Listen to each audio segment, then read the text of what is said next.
প্রথমে আমরা যেটা আলোচনা করেছি আমাদের আরপিওর বিভিন্ন সংশোধনী, উল্লেখযোগ্য সংশোধনী যেগুলো কমিশন আজকে অ্যাপ্রুভ করেছে সেগুলো হচ্ছে যেমন আইন প্রয়োগকারী সংস্থা যে ডেফিনেশন আছে সেই ডেফিনেশনে সেনা, নৌ এবং বিমান বাহিনী সহ বাংলাদেশ কোস্ট গার্ডকে সামিল করা হয়েছে।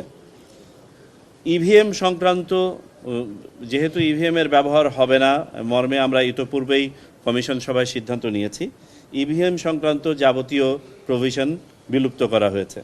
না ভোটের বিধান করা হয়েছে।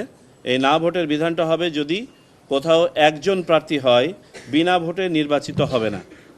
সার্বিকভাবে না ভোট নয়, যদি কোনো কনস্টিটিউয়েন্সিতে মাত্র একজন ক্যান্ডিডেট হয় তাকেও নির্বাচনে যেতে হবে, তার বিপক্ষে না প্রতিদ্বন্দ্বিতা করবে।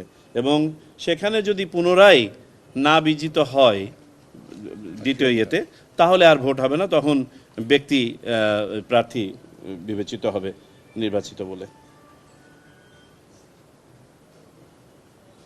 কমিশনের অনুমতিপ্রাপ্ত পর্যবেক্ষক এবং সংবাদকর্মীদের কেন্দ্রে প্রবেশের বিধান করা হয়েছে। আরপিওতে আমি আরপিও বলছি আজকে।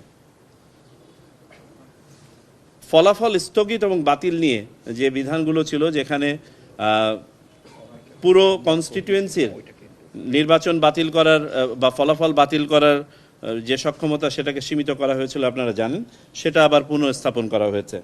অর্থাৎ নির্বাচন কমিশন অবস্থা বুঝে নির্বাচন স্থগিত করা, এক বা একাধিক বা সমস্ত কনস্টিটিউয়েন্সির, একইভাবে ফলাফল এক বা একাধিক বা সমস্ত কনস্টিটিউয়েন্সির ফলাফল বাতিল করতে পারবে।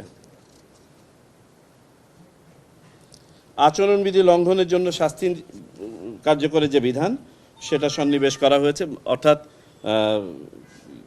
আরপিওতে এটার বিধান করা হয়েছে যাতে করে আচরণবিধিটা যথাযথভাবে প্রয়োগ করা যায় এবং এটা যেন আপনার একাধিক মাধ্যমে যেন প্রয়োগ করা যায়।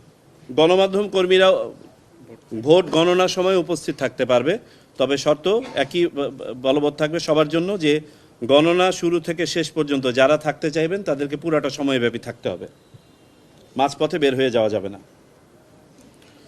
আগে লটারির মাধ্যমে যে বিধান ছিল যে ভোটের সংখ্যা দুজন প্রার্থীর মধ্যে যদি সমান হয়ে যায় তাহলে লটারির মাধ্যমে প্রার্থী নির্বাচনের যে বিধান ছিল, কমিশন সেটা থেকে সরে এসে বলছে না, এটা এই ক্ষেত্রে পুনর্নির্বাচন অনুষ্ঠিত হবে।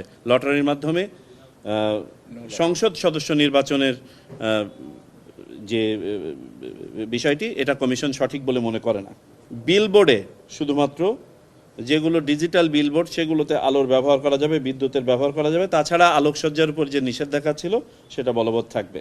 রাজনৈতিক দলগুলো ব্যক্তি পর্যায় থেকে 10 লক্ষ পর্যন্ত এবং প্রতিষ্ঠান পর্যায়ে 50 লক্ষ পর্যন্ত অনুদান বা ডোনেশন নিতে পারত।